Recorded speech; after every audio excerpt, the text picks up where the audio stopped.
So we got this next one here. It is actually a gratitude letter, and it's called Fighting Cancer. Ooh. So this one might be a little bit serious. He says, to paraphrase the Blues Brothers, I'm on a mission from God.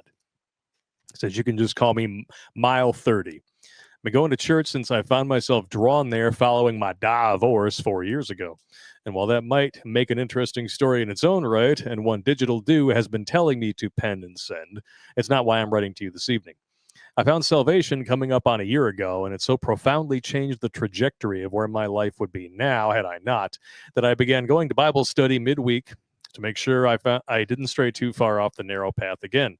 It was in Bible study that one of the older ladies had asked us to pray for her grandson as he had been diagnosed with cancer. Oh, shit. Ooh. That's a tough one, man. Yeah, it is. I don't recall what kind or how long, as I was dealing with my own mental state and praying to get my son back into my life more than the courts had deemed. But tonight, something spoke to me to say something.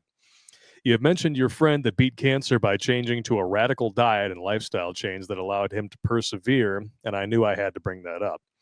Well, when the study ended tonight, I spoke to the woman about her grandson, Keith. He just came back from a bone marrow test this afternoon, and they had to stick him twice to get enough fluid to test. Bone marrow transplants are some of the most painful things that you will ever endure in your life.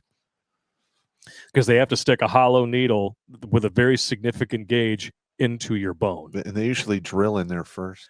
Yeah, it's no good. Fuck off. One of the most fucked up episodes of House is when this little kid is trying to like donate bone marrow to his brother, and they don't have time because they're doing it against medical advice, and Foreman has to stick him twice with it, and he's like, I don't have enough, and he has to do it no anesthetic. No, I remember the whole time, every time I watch that episode, I'm like, that's like getting your dick sawed on without Novocaine. That's like a needle in the wiener. Yeah. Right there. That was a bad story. Bad.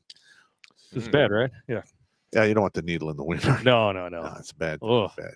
So he continues, we all prayed for him, and your testimony about your friend popped into my thoughts, so I shared what I could remember. I told her that her grandson needs to completely abstain from any sugar intake and any carbs or other fluids that process as sugar once consumed. She mentioned, well, he loves sugar, and I told her, well, yeah, but that's food for cancer too. Yep.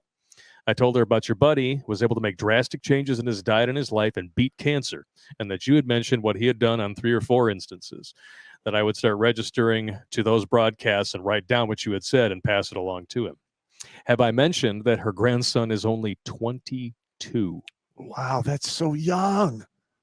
My guess is somebody forced him to get an experimental injection. Or is exposed to some kind of substance that kicked off the cancer response. It's a possibility. But I know so many people now who are just like a close friend of mine, one of my editors, perfectly healthy, has 2 kids. She got diagnosed with a fucking brain tumor last year. Yeah. Out of nowhere. And she's had the shot and 2 boosters. Shocker. Yeah. On the way out of the church, we kept talking about it. And her friend, who also know Keith very well, became excited that it was worth a shot, especially if he could avoid chemo and not become sterilized. That's a biggie. Yeah. And I promised I would do what I could to help. So I'll be coming through the old shows to try to find it, praying to God to help Keith heal. And then I remembered the email. I figured, well, why not write and ask you if you could briefly cover that diet again, and I can pass the link along to the appropriate parties. Well, you know what, Mile 30? I can do better than that. I can put you in touch with Goat Belly directly. Yep. No problems there.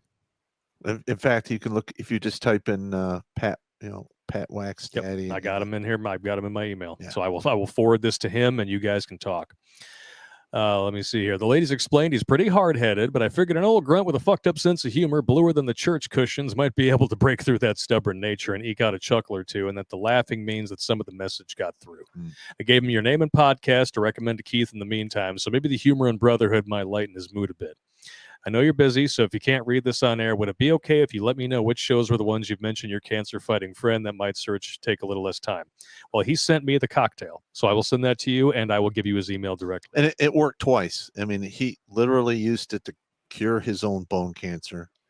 And our buddy, who's now ex-wife, who's a fucking whore, but that's she had liver tumors, cancerous liver tumors. She did the same fucking thing, and they were gone. Wow. He says, thank you in advance for any help you might be able to render, and God bless you for the work that you're doing. While I'm not one that can be added to your number saved, You have saved me from making a few mistakes in the recent past as I foolishly wandered back into the dating pool. Oh my And I found God. that there's sewage in it.